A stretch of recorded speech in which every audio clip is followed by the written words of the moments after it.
quite early because I think hopefully there'll be just some time after me. I was had something on my heart this morning. I didn't quite know when to share it, so I just asked the Lord to encourage me and give me a nudge, which he did through a few prayers in the meeting, so I was quite grateful for that. And then that turned quickly to dread, because I thought, oh no, I'm going to have to actually share now what God has given me. But I just wanted to read Psalm 46. I read it a few weeks ago in a prayer meeting, and I've kind of just been thinking about it since. I was having a conversation with Chrissy a little while ago, and she was discouraged. And as you do, I kind of had a verse in my head that I Googled to find out where it was, and it was Psalm 46. And I kind of read Psalm 46 to her, thinking, this is it. This is going to nail her discouragement. I'm going to get some, husband points. And it didn't quite work that way, because she said, that's great, Dan, but what does it mean? Who does it apply to? And I didn't have any answers, so I lost all my points. But I did go away and I looked it up, and I found some really great things that I thought would just be worth sharing briefly. So I'll read the psalm. I'm actually going to read it from my phone because it's the ESV version. I've got a different version in my Bible. So Psalm 46 says this: God is our refuge and strength, a very present help in trouble. Therefore we will not fear, though the earth gives way, though the mountains be moved into the heart of the sea, though its waters roar and foam, though the mountains tremble at its swelling. There is a river whose streams make glad the city of God, the holy habitation of the Most High. God is in the midst of her. She shall not be moved. God will help her when morning dawns. The nations rage, the kingdoms totter. He utters his voice, the earth melts.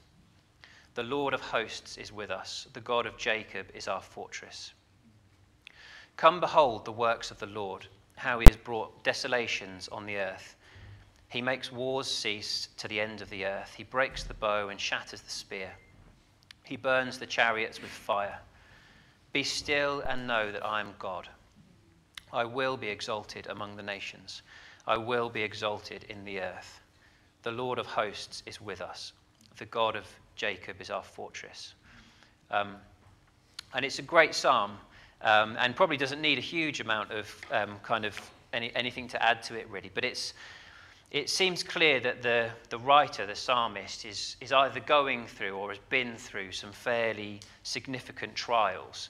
And as I've been thinking about this, I've just thought how relevant this is to the day and age that we live in. So he's talking about natural disasters. He's talking about nations raging. And almost more than that, it seems like he's talking about this kind of the collective nations raging against God and his people. So not just specific nations raging against other nations, but almost this encircling of the nations as they turn against God and turn against his people and kind of encircle his people. And so he kind of I feel like he's encouraging himself and us as we live in this world, that there are some, this is kind of how we're to respond to trial and difficulty. And so I'm just going to go through it and just make a few comments, and then somebody else perhaps can come and tidy everything up. So it starts off with this: God is our refuge and strength, an ever-present help in trouble. And then he kind of goes through these kind of the worst possible natural disasters that you could imagine, earth giving way, mountains falling into the sea, the waters roaring and foaming, natural disasters, the worst possible things that could take place. And he's encouraging us that in all of these trials, the very worst of what can happen in this world, God is with us. And he's our refuge and he's our strength. So it says he's an ever-present help in times of trouble. And I love this. God is with us, not as a detached God, not in a passive way. He's with us, present, ever-present, very present, other translations say, in all of the very worst of life's difficulties. And I find that is a really helpful challenge against my fear. Because if I'm completely honest, fear has been a thread in my life for as long as I can remember. And the worst question I find that I ask myself far too often is, what if? What if this happens? What if that happens? How are we going to cope if this happens? How are we going to survive if this happens? And here, the psalmist is obviously going through, or has been through, some very difficult times. And he's reminding us that what if God is with us? God is an ever-present help in our times of need. In the very worst of the what-ifs, he is with us, not as a passive presence, but as an active help in times of trouble. And it's easy, isn't it, when we think of trials that could come, things that could come in the future, and we think, how are we going to cope? I just can't imagine myself having the strength to do that, or being able to cope in that situation. And here, it just is the direct challenge to those fears. If I, in whatever the future might throw at us, if I need to hide, God will be my refuge. He will be my shelter. If I need to stand against whatever's happening, God will be my strength. He will be that very present, ever-present help in times of difficulty. And if I'm honest, as I've been kind of dealing with this thread of fear in my life, I'm learning as the years go on to just keep challenging fear with the truth. When we get these fears of what if, what will the future hold, we can challenge it with God will be with us. God is for us. He will be our refuge. He will be our strength. And I just find it quite helpful. I found it helpful with my children. When I put them to bed often, you will hear a bang on the wall, and it means, come and help me, to come and do something for me. And normally it's that they've got some thoughts that they can't get out of their head. Scary thoughts, things that they just don't like, that are unsettling them, and they can't go to sleep. Sometimes it's not genuine, I think. They just don't want to go to sleep. But anyway, when I say to them, look, you don't have to think about these things, and they'll say, I can't help it. I find it too difficult just to let these thoughts go. And the best thing I've found to say to them is, think about something else. Don't just try and put the thoughts down. Don't just put the fears down and think, I mustn't think about that. I mustn't be afraid of that. Pick something else up instead. Pick something good up. And I find truth is the best thing with my fear. I'm not to just put down my fears and say, just don't think about that, Dan. Don't think about the what-ifs. Don't think about the future and what could come. Put that down. Don't pick it up.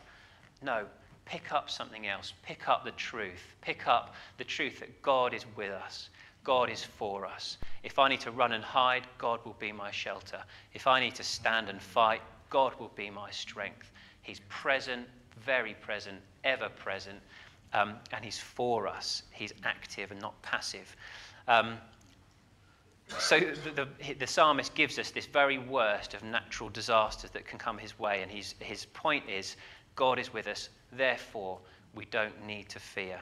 And then it has this word seal. I looked this word up, and it seems like not loads of people have a real understanding of what it means, so I don't either. But I kind of take it as almost a pause. It's good to just pause and reflect on the things that we hear in this section. And for me, as I was reading this, I was thinking it's a good opportunity just to pause and to just apply the truth to my fear. The things that I'm thinking, what if this, what if that? No, I'm just going to pause and I'm going to remind myself that God is for us. God is with us, ever present. He then moves on to the next section. And I think this is the section that I found most encouraging in the whole psalm. And I think because it was the section I understood the least. So the things that I've read around about it, I think are just really encouraging. It says, there is a river whose streams make glad the city of God, the holy place. Oh, I'm reading from my other version now. The holy place where the Most High dwells. God is within her. She shall not fall. God will help her at break of day. Nations are in uproar. Kingdoms fall. He lifts his voice. The earth melts. The Lord Almighty is with us. The God of Jacob is our fortress. And this first section, he's talking about this river. There's a river whose streams make glad the city of God. And you kind of get the picture of just a big bustling city, and then just this vibrant river that's running through the city or running from the city. And it makes the city glad because it's a life-giving source to the city. And it makes the city glad because it provides, obviously, food, water for the crops, water for the livestock, water for all these things. It's the life-giving source for that city. But also, you get the sense in the context of kind of opposition that's around this city of God, that it's a source of security for them because it is a source of life. Because in these sort of days when there was an army kind of attacking a city, they would try to cut off the source of food and water so that the city would starve and not be able to put up a defense. It seemed to be more effective than a direct assault on the city. You just kind of block everything off so the city just kind of slowly dies inside itself. And so this river makes the city glad because it's a source of life to the people, to the livestock, to the crops, but also it's a sense of security from attack. And the thing that I found really interesting about this river, because it's talking about the city of God, and your mind probably immediately goes to Jerusalem, the great city. But Jerusalem doesn't have a river, which I thought was really interesting. So the psalmist is talking about this river that runs through the city of God, but Jerusalem naturally doesn't have a river. So the psalmist is kind of looking beyond the natural. He's looking beyond the kind of the natural resources of this city, and he's looking further, and he's looking to a time when there was going to be a river kind of welling up within the city of God, the people of God, and flowing out. And you kind of start to think about the pictures in Ezekiel and Revelation, which talks about this time where a river is going to flow directly from the temple and flow out, and a river is going to flow out from before the throne of God. And it links this river to the presence of God in the city. And I just thought that's really interesting, that the Lord wants to build into us a river, a source of life that's not necessarily natural. This river that brings life to us, but also is security against opposition. It gives us a confidence, and I suppose it's God's presence in us, amongst us as a people, not just individually. And the thing that I like about this is that because the river is on the inside, there's security in that. The opposition can't block it off. And I suppose that's a challenge because the question that immediately came to my mind is, well, where is my source of life coming from? Is it dependent on God and his presence in me from the inside out? Or is it coming from the outside? Is it an outside source? Is it a natural source? Jerusalem didn't have naturally a river flowing through it. And I suppose, if my source of life is coming from the outside, if it's coming from other things, then there's that potential that the enemy can just block it off and we start to dry up and we become vulnerable to attack. And what was really interesting, I did some just very brief Googling last night of how Jerusalem actually fell in AD 70. And this is exactly how the city fell in AD 70. And I thought it was a really interesting picture of what happens when our source of life is on the outside and not this God presence himself in us, producing a river on the inside. So the city of Jerusalem, they were under enemy occupation around that time. And they managed to find a little bit of strength on the inside. You hear that kind of in today's age, don't you? Find the strength within. And the people of Jerusalem, they found a bit of strength. And there were some rebels, and a group kind of got together, and they managed actually to get some victory, and they pushed the Romans out of the city. But the enemy just changed their tact. And in AD 70, they just surrounded the city and just blocked off all the entry and exits. In fact, I think they let some pilgrims go in. So they basically just funneled more mouths into the city and at the same time blocked off food and water. And so the city just starved. And that little bit of strength that was in the people, even though it had got some victory, just dwindled. And then the Romans just came in. And this time they didn't come in to occupy the city. They just came in to destroy it, and they sacked the city. And I just thought, isn't that a really interesting picture of how how we can be sometimes, that we try and find this strength within, this natural source of life. We start trusting in our own resources. We start looking to outside things to kind of satisfy what's inside, or to bring security or peace. But actually, we're really vulnerable in that situation. What we need is the Lord himself, by his Spirit, to come in and create that river of life in us from the inside that flows out, a river that can't be touched, that the enemy can't get hold of, he can't block it off. You almost get the idea that if Jerusalem had that kind of river at that time, they'd have been all right. The Romans perhaps would have, just starved themselves in the process of trying to starve the people inside. That life-giving river on the inside. And it all comes from his presence, God's presence. God is within her. She will not fall. It's the holy place where he dwells, the God Most High dwells. And so I suppose there was a challenge for me. Where am I drawing my strength? Is my strength coming from the outside, or is my strength dependent entirely on God, his presence in me? It doesn't rely on my abilities. It doesn't rely on my personality or my strengths. It all depends, it all hinges entirely on him and his presence in my life and amongst his people together, the city of God. And then it kind of goes on, and the question that kind of came into my mind as I was reading the next bit, it says, God is within her, she will not fall. I shall read it from this version. God is in the midst of her, she shall not be moved. God will help her when morning dawns. The nations rage, the kingdoms totter. He utters his voice, the earth melts. The Lord of hosts is with us. The God of Jacob is our fortress.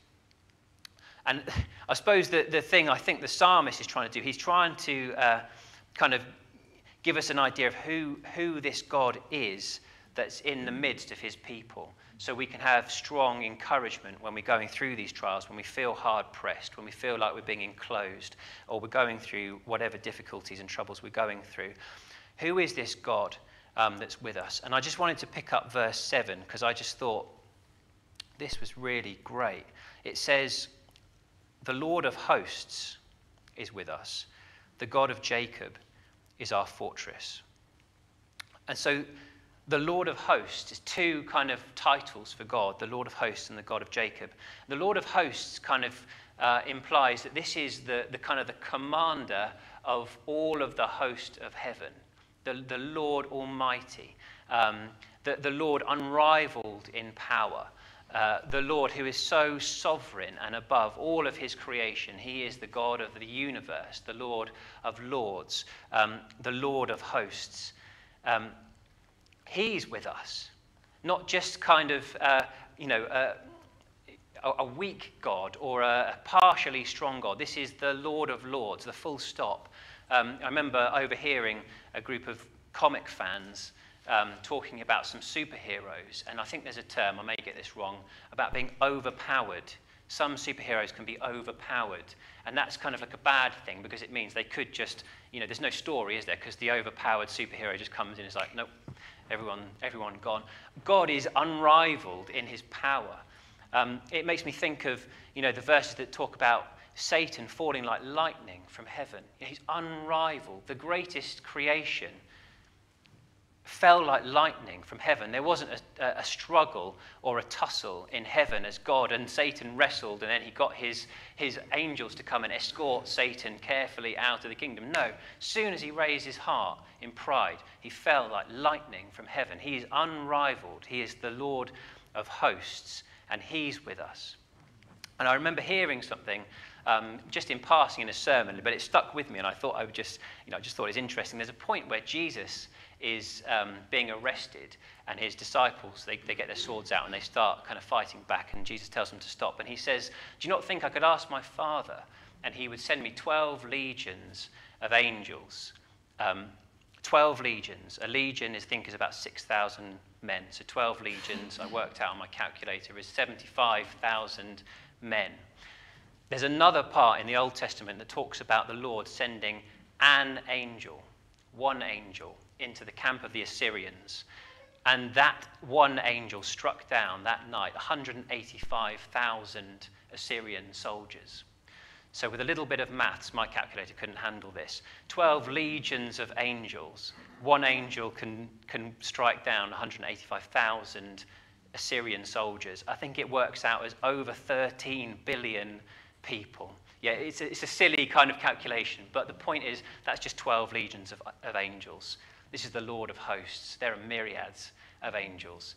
And that doesn't even take into account the one who utters his voice and the earth melts. This is the God that's for us. This is the God that's with us, a very present help in times of trouble.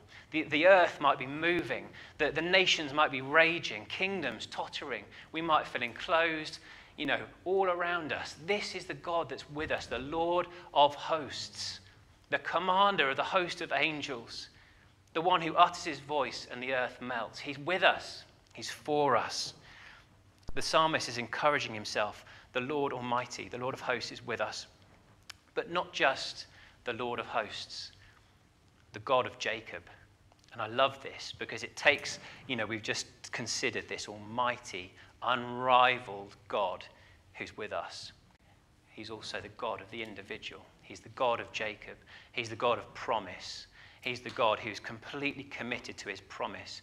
And what I like about this is it's Jacob. It's the God of Jacob. It's not the God of Abraham, because Abraham was great, wasn't he?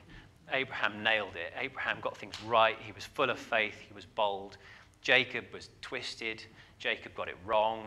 Jacob cheated. He was pretty rubbish. Jacob was rubbish. But it didn't, that wasn't the point. The point was that this promise, this covenant it was all resting on God. It was God's promises that he was going to see through. He was the God of the individual and not just the great individuals, the God of the normal, the broken, the feeble individual. He's the Lord of hosts. He's with us. And the God of Jacob, our God, my God, the God that sees me and sees all my weakness and my failings and my shortcomings. He's my God. He's with us. He's our fortress, and it gives a sense of height. He takes us to a height, a place of safety. He is in the presence of his people, in us as individuals. He's come by his Spirit to put that river of life, that life-giving river in us, a river that can't be, cut off by the enemy, that can make the city glad. It makes us glad. But this God, the Lord of hosts and the God of Jacob, he is our fortress. He's with us. Another opportunity, Selah, just to kind of pause and reflect, and I suppose just apply it to our own lives. Where is my source coming from? Am I completely dependent on the Lord in me, or am I looking to other things? And if I'm looking to other things, I'm vulnerable because the enemy can cut them off at any moment. But I'm not vulnerable if the Lord is welling up within me by his Spirit. And then it just goes on to the last little section, and I'll just finish. It says, and the psalmist kind of changes his tact here a little bit, because he says in verse 8, come and see the works of the Lord, the desolations he's brought on the earth. He makes wars cease to the ends of the earth. He breaks the bow and shatters the spear. He burns the shields with fire. Be still and know that I'm God. I will be exalted among the nations. I will be exalted in the earth. And then it repeats again, the Lord Almighty is with us. The God of Jacob is our fortress, or the Lord of hosts is with us. The God of Jacob is our fortress. And it's almost like the psalmist is changing his tact here a bit, because he says this strange phrase, come and see the works of the Lord, the desolations that he's brought on the earth. At the start, he's talking about all of these things that seem to just be happening, almost like they're just the very worst of what could happen to the earth. And here, in verse 8, it's almost like he's attributing it to God, either directly or indirectly, in that God is either causing these things, or in his sovereign power, he's allowing these things to happen. And it's all working, it would seem, towards his plan.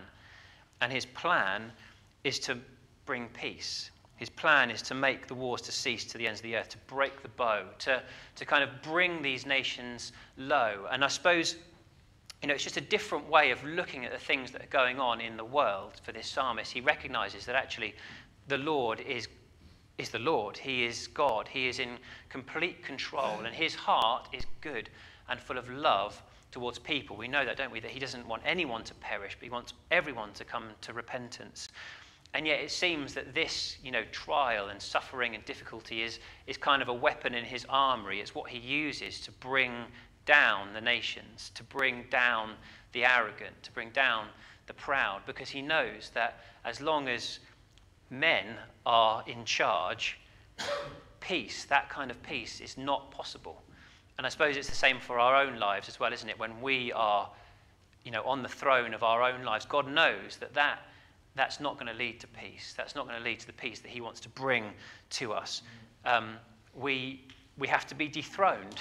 And I suppose we can choose to be dethroned, or God can use our circumstances to bring about what's good for us, which is that he takes his rightful place on the throne. His heart is to make the wars cease, is to break the bow, the weapons against him, against his people.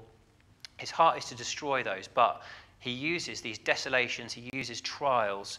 They're the works of the Lord. And the psalmist, I think, it's helpful to see that actually it's all under his sovereign control, his sovereign power. He is the one that's bringing desolations, or allowing the desolations to work towards this end of bringing down low the nations and bringing men off the throne, that he can take his rightful place on the throne and bring peace. And then we get this really famous verse 10, isn't it? Be still and know that I'm God. And I love this bit because it's like the psalmist stops speaking and God speaks. And if I'm honest, as I looked into this verse, it's different to what I've always known it to be. We know the song, don't we? And we've sung it loads of times at youth meetings. At the end of a youth meeting, it's a great kind of response song. Be still. But actually, the way I've seen it for a long time is that it's the Lord speaking to his people and kind of asking them to be reflective. Be still and know that I'm God, my people. But actually, the sense in the context is more of a cry of command to the nations who are enclosing around his people. It's more of a be still and know that I'm God. It's a command, and I think it's helpful for us to be still and reflect on who he is, that he's God, to know that there's coming a day that he will be exalted, in the earth and amongst the nations. That day is coming. But I love this, that there's this point where God, in the midst of his people, with his people, the Lord of hosts, the God of Jacob, he speaks to the nations, to the arrogant, to the proud, to people who raise themselves up against the Lord, and he tells them, be still. Be still and know that I'm God. I will be exalted among the nations. I will be exalted in the earth. That is the end, isn't it? That's where this is all heading. As we watch the world the earth seem to fall apart, we watch the nations rage, we watch the kingdoms totter, we start to feel ourselves as the people of God being enclosed, and more, what we stand for, following Jesus is unpopular, but not just unpopular, it's seen as dangerous and oppressive. We feel like we're becoming enclosed, and yet the Lord, there's a point where we don't kind of just encourage ourselves with who God is and what he's doing. There's going to come a point where he speaks and he says to the nations, be still and know that I'm God.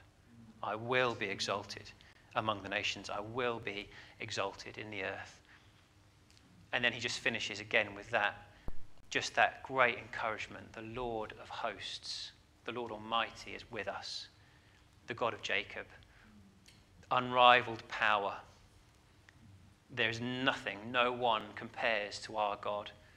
And at the same time, he's the God of the individual. He's the God of the broken. He's the God of the weak, the needy. He is with us. This God is with us. And so I was encouraged. I thought the psalm itself is relevant to the world that we live in at the moment. And I think some of those principles are, they're really helpful. To put down our fears and pick up the truth, that he's our refuge and strength. The what-ifs they can go, and we choose to believe the truth.